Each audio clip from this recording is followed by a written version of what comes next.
Izimeya zomasipala ebezisingethe le midlalo bathi bajabule ngale midlalo eqhakambisa iqhaza lomntwana wakwaphindangene. Sizizwa sithobeke kakhulu njengobantu balapha Olundi lapho kwenzakala khona le midlalo ehlonipha iqhawe lase South Africa elingumholi wethu uMntwana wakwaphindangene. Njengomphakathi waseZululand kusinika intokozo emangalisayo ukuthi lo mqhudelwano wePrince Mangosuthu Legacy Cup wenzeke lapha Olundi ubungaza ubuholi bomntwana wakwaphindangene.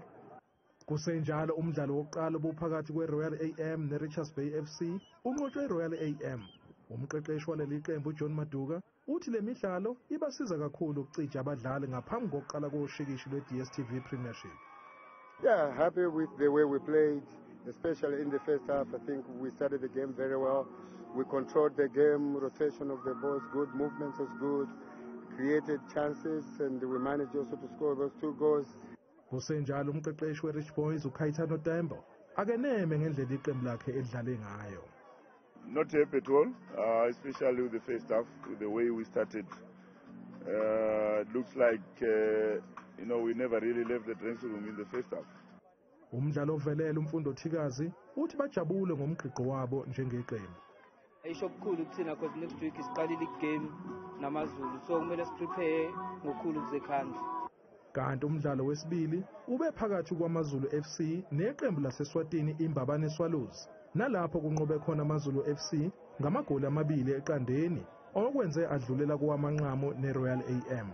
Kuthe kusalindwe umdlalo wamanqamu kwangena izinkakha zeKaizer Chiefs neqembu leMC Tjata 11. Nalapho ezikaTjata zinqobe khona amagoli 2 kwelilodwa. Lezi inkakha zikhala ngokuqina kwemlenze bafuna impinda. iTjata yasibonisa ukuthi hayi ngempela bake balidlala nabo ibhola. So I think amajita afundile.